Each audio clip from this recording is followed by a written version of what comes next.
Good evening, ladies and gentlemen, and welcome to An Inspector Calls by John Boynton Priestley. Please make sure all skeletons are safely stowed away in the cupboard before takeoff. On behalf of humanity, we wish you a pleasant flight through this rather unexpected discovery of all sorts of crime in an absolutely ordinary upper-class English family. Tonight's cast are Mr. Arthur Berling, quite a well-to-do manufacturer who has even been Lord Mayor of the city for 2 years.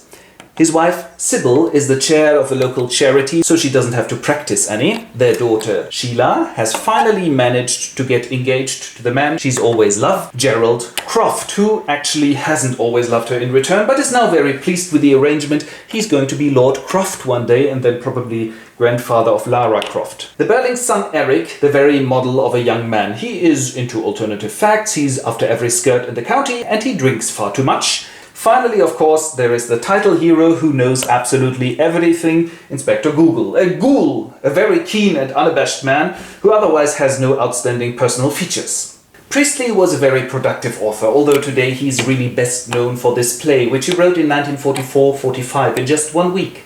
It is set in a fictional city somewhere in the north of England in 1912. The Titanic, as a symbol of Western capitalism, is still steaming right ahead. The Berlings, at least, are quite optimistic when it comes to the future. I am so happy about your engagement, Sheila. Not only because Gerald inherits a wonderful company, Gerald is wonderful company, a wonderful future awaits us all. I mean, we are finally through with this solidarity and labor nonsense. It's us first from now on. To Sheila and Gerald. To Sheila and Gerald.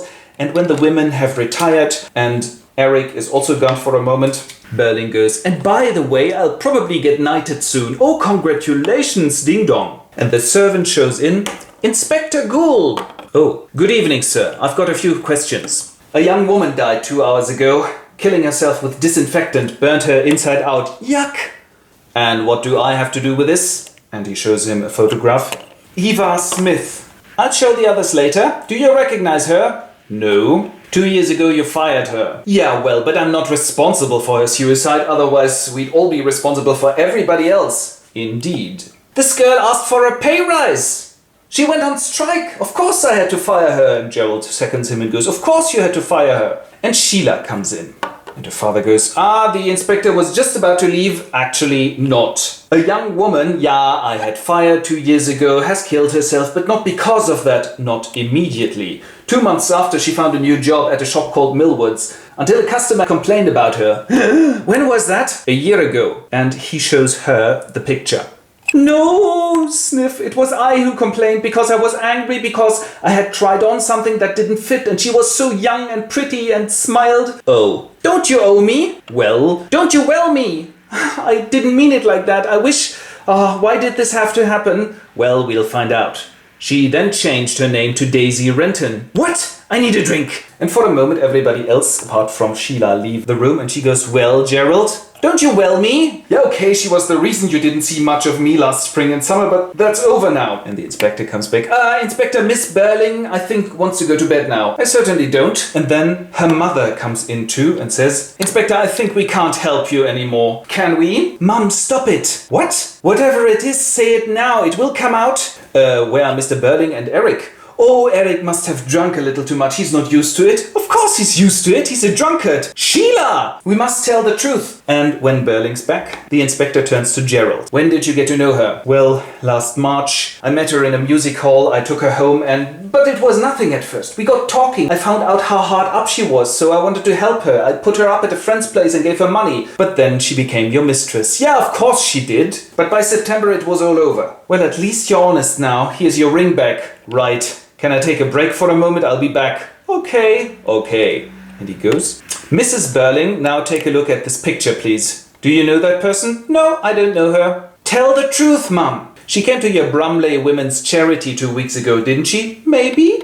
And you turned her away, didn't you? Yeah, because she lied and said her name was Berling. And she was pregnant. Yeah, because the father had to give her money. But she said the father stole that money and she didn't want it. Yeah, but she lied, and even if not, it's the child's father who is to blame. Mum, stop it, please. Why would I? When Eric comes in and goes, you know it already, don't you? Yeah, but do tell. Well, I met her in a bar and took her home, and then I have a blackout. But I slept with her, and this happened a couple of times. Then she said she was pregnant. I gave her some money. Where did you get that money from, boy? Out of the office. You stole it? More like borrowing. And actually, she told me she wouldn't take it any longer and broke up with me. And now, after this last confession, all the Burlings turn on each other. You did. You said. If you hadn't. But you did. Until the inspector goes, shut up and listen. You all helped to kill this girl. Always remember what you've done. You can't help her now, but there is millions more of them. We don't live alone. We are members of one body. We are responsible for each other. And if you don't get this, you will be taught the hard way. Good night. And he goes out. And he's hardly gone. Well, that was queer. I wonder if he was a real police inspector when Gerald comes back and confirms that man was not a police officer. I asked another policeman. Wow, what a relief. Wait a minute, let's call the hospital. Hello, has there been any suicide today? No, thank you. Haha. Oh goodness me, all is well. Maybe it was just a prank played on us. Maybe that woman didn't exist at all. But all that he made us confess was true. Yeah, but there was not two people that saw the same picture, and he said she had changed her name, so forget it all. We got off with a slap on the wrist. And while Mum and Gerald share that opinion, Sheila and Eric are disgusted. You can't just ignore this and pretend nothing's happened, but nothing has happened, has it? Ring, ring. Now Daddy answers the phone. Hello? What? A girl has committed suicide and a police officer is about to come and question us? Wah! And thus, although most of our little capitalist model family have not learned anything, they are obviously trapped in a Beckettish vicious circle, maybe until they realize that they do indeed have to take responsibility for their actions, to empathize and seek solidarity rather than splendid egotistic isolation. I suppose we will see this play frequently on the stages of Brexitland and elsewhere in the coming years. And this, dear congregation, was An Inspector Calls by J.B. Priestley. Vielen Dank.